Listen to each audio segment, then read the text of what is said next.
Hi guys, can you use modal verbs in English? Do you have to use modal verbs in English? Yes, you do.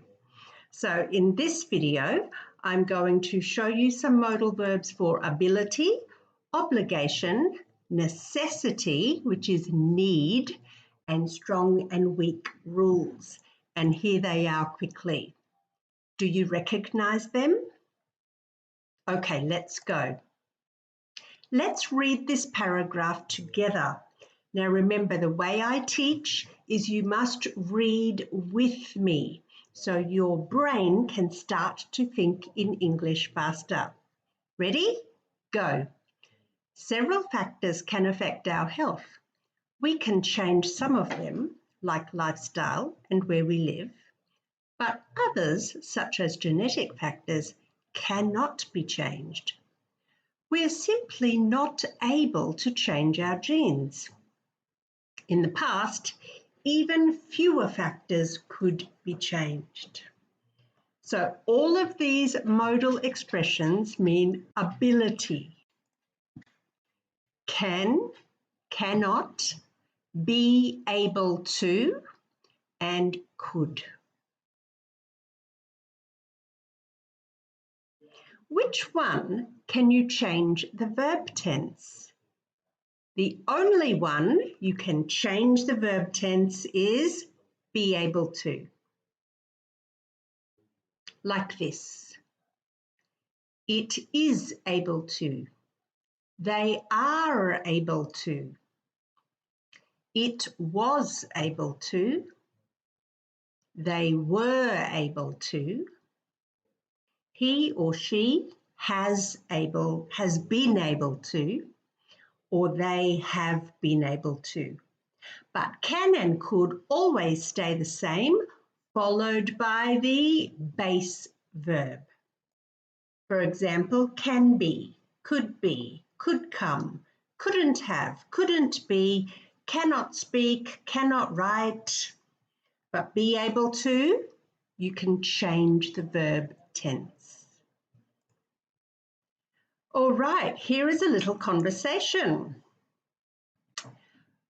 Do you know the answers to the gaps? You can use can or could or be able to, and maybe there's some negative. Last night, a specific time in the past.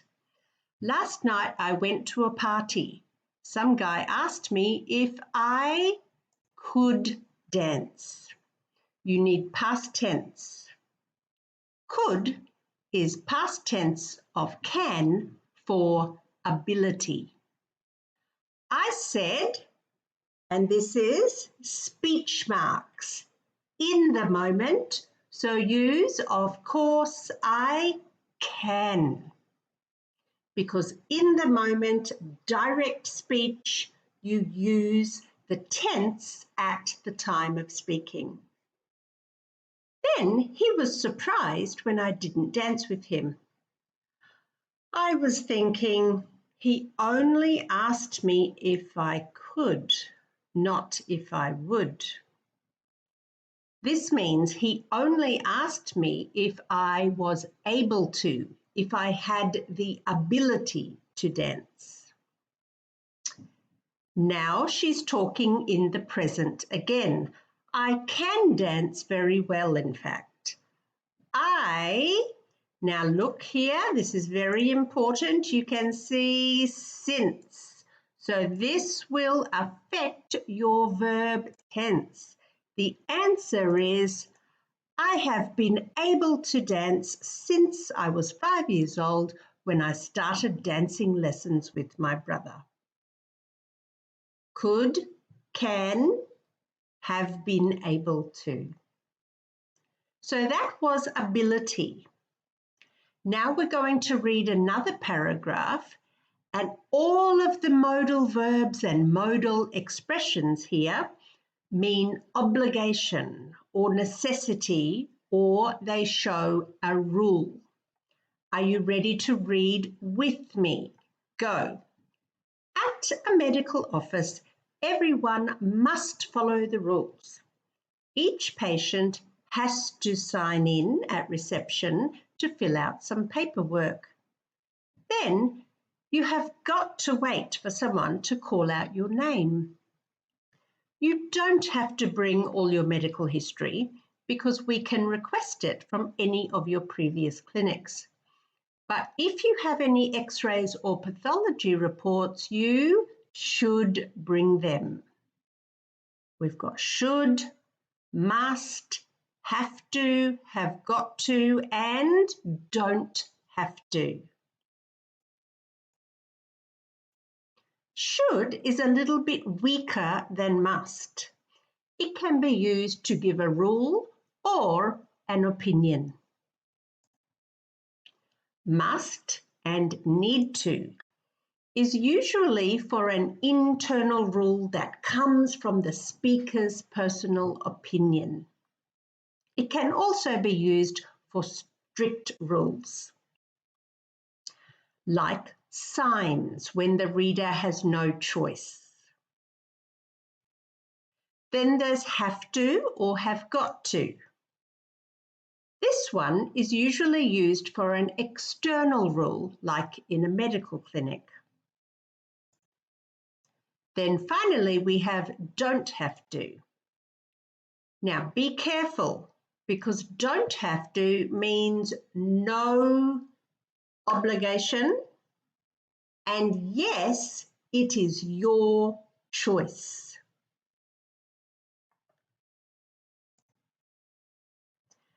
So here is a very strict teacher. She might say, you must learn the difference between these three forms. Or you need to learn the difference between these three forms.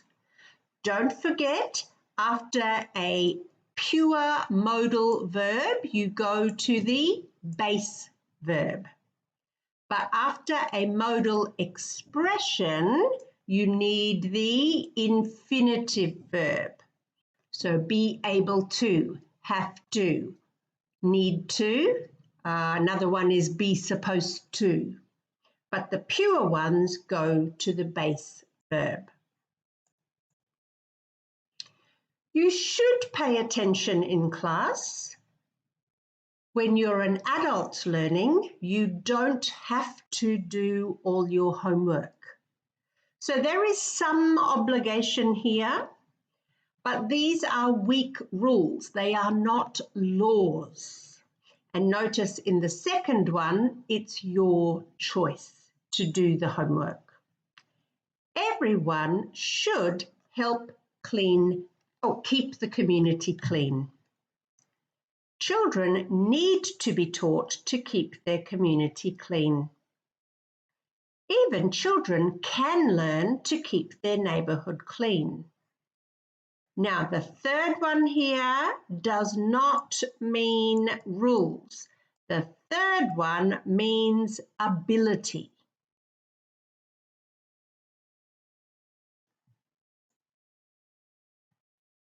You must walk across the road at the crossing. This is a rule. You should walk across the road at the crossing. So you can decide between must or should depending on your personal opinion and depending on the safety on the road and the government law. But both are correct. Now this one is very strong. You might die if you cross, so you mustn't cross the safety barrier. Most English speakers would say you mustn't.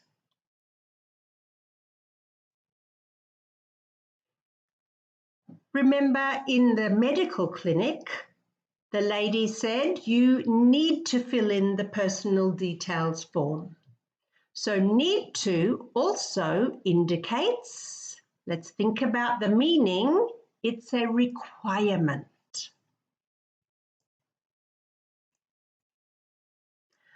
Okay, and there's one more set of meanings, which is probability and certainty.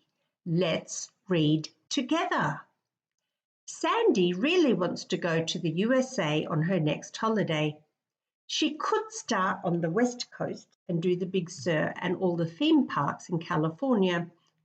She could also check out some of the national parks in Utah and Colorado before going to Washington, D.C. and New York City in the East. But I'm really not sure what she's going to do. She might choose to do the Great Lakes area too. We have could and we've got might. You can also use may, but may is a little bit old-fashioned in modern English. Now don't forget, could here means probable, not able to. So the meaning is probability. And might not and may not obviously mean less certainty. Could not can also mean it's impossible. I don't believe it. Ready for some examples? This girl has to study, but she would rather be at the pool party. I wish I could go to the pool party, but I couldn't because I have to study. She might also say can't here, depending on the time. This man is hoping it will rain. It might rain. We may never know what caused the accident. She might have been daydreaming. He could have been looking at his smartphone. Now, number 2 and 3 represent in the past. We've got a modal verb and then present perfect. We are guessing what was probable in the past. Now, modal verbs take a lot of time to learn and a lot of practice. So I have more videos on modal verbs to practice will and would and should. So find them on my YouTube channel. I hope this was helpful and good practice for you. See you soon.